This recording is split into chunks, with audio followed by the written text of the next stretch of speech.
Para Romo, Suster, Bruder, Frater, Bapak Ibu, Saudara-saudari, rekan muda, remaja, dan anak-anak yang dikasihi Tuhan, selamat pagi, berkah dalam. Kembali saya Suster Emerita OP dari komunitas para Suster Santo Dominikus di Rawaseneng, hadir untuk mengajak kita semua merenungkan firman Tuhan yang ditawarkan kepada kita pada hari ini. Bacaan Injil hari ini diambil dari Injil Matius bab 20 ayat 1 sampai 16a. Di situ kembali dikisahkan bagaimana Yesus mewartakan kerajaan Allah dengan menggunakan perumpamaan. Perumpamaan yang Yesus pakai pada kisah ini adalah bagaimana seorang tuan rumah yang memiliki kebun anggur, dia pagi-pagi buta sudah pergi untuk mencari pekerja-pekerja bagi kebun anggurnya. Dengan kesepakatan 1 dinar 1 hari. Setelah mendapatkan pekerja-pekerja untuk kebun anggurnya, rupanya tuan rumah ini pun kembali mencari pekerja untuk kebun anggurnya pada pukul 9 pagi. Kesepakatan yang sama, 1 dinar 1 hari. Kemudian pada pukul 12 dia kembali mencari pekerja-pekerjanya lagi dengan kesepakatan yang sama, 1 dinar 1 hari. Demikian juga dia melakukan kembali pada pukul 3 sore. Pada malam hari mereka setelah selesai bekerja di kebun anggurnya dikumpulkan untuk diberikan upah sesuai dengan kesepakatan.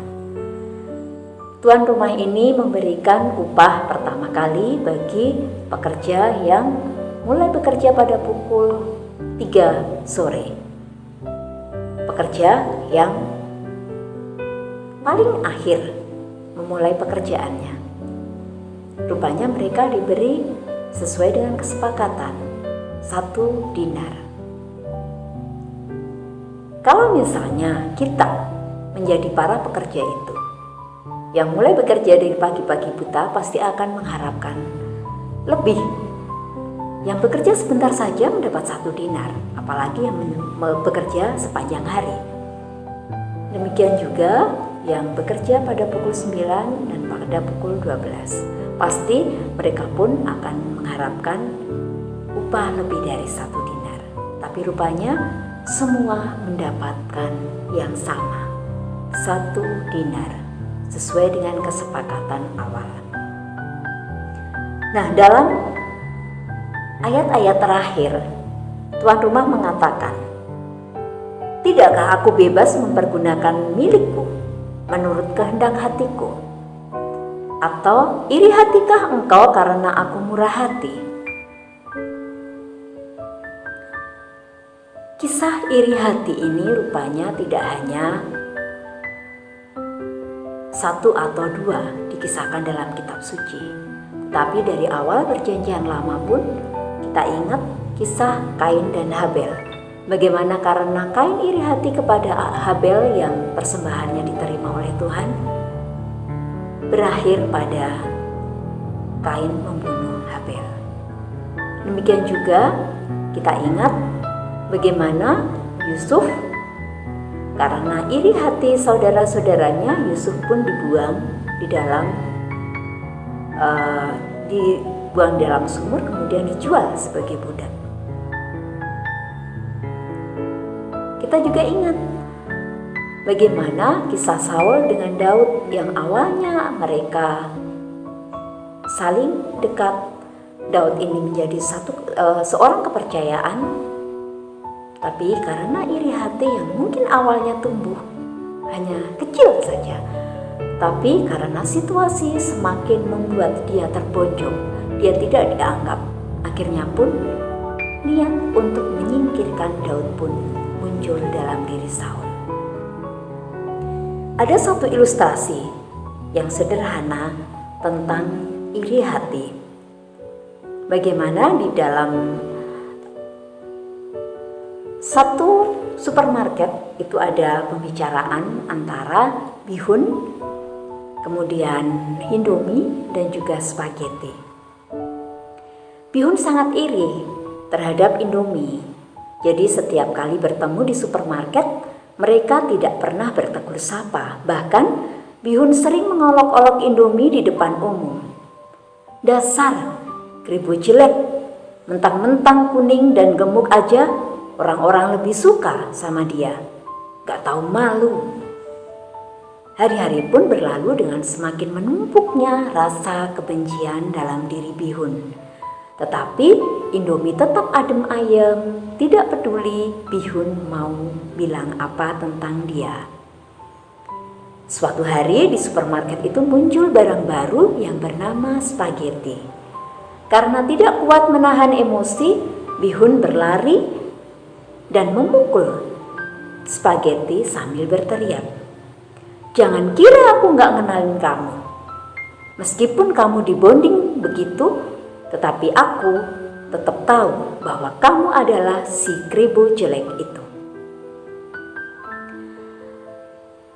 Saudara-saudari yang terkasih, dari ilustrasi ini pun kita diberi gambaran bahwa setiap orang, setiap pribadi pasti punya perannya masing-masing. Bihun akan sangat dibutuhkan ketika orang punya hajatan. Indomie akan sangat dibutuhkan orang ketika orang ingin satu kesegaran, makanan yang pedas, panas, untuk menghilangkan lelah yang ia rasakan. Sedangkan mungkin spaghetti itu menjadi pilihan ketika orang ingin menjadikan satu momen spesial, misalnya dinner dengan orang spesial. Padahal kalau misalnya di Italia, spaghetti itu bukanlah makanan yang mewah, tetapi berbeda ketika di tempat kita, spaghetti itu makanan yang mungkin spesial. Ada satu pepatah yang mengatakan bahwa bertumbuhlah dan berbungalah di mana kamu ditanam. Jadi masing-masing kita itu sudah dianugerahi oleh Allah sesuai dengan kemurahan hatinya kepada kita. Tanpa campur tangan Allah, tanpa rahmat yang Allah berikan kepada kita, kita bukanlah siapa-siapa. Kita masing-masing diciptakan secitra dengan Allah, dengan talenta kita yang spesial, dengan kepribadian kita yang berbeda dengan yang lain, dengan segala keberadaan kita yang tidak sama satu dengan yang lain. Ketika kita hanya melihat orang lain lebih daripada kita, itu artinya kita tidak mensyukuri anugerah yang Tuhan Allah berikan kepada kita. Kita perlu ingat bahwa kita diciptakan secitra dengan Allah, segambar dengan Allah. Kita diciptakan spesial. Kita sangat berharga di mata Tuhan, siapapun kita dengan segala keberadaan kita. Jika benih-benih iri hati itu kita pupuk, maka rasa syukur itu pun tidak akan pernah ada di dalam hidup kita. Bahkan iri hati itu pun akan memupuk juga kebencian menjadi pembunuhan. Kita ingin menyingkirkan orang lain, kita tidak ingin menganggap orang lain.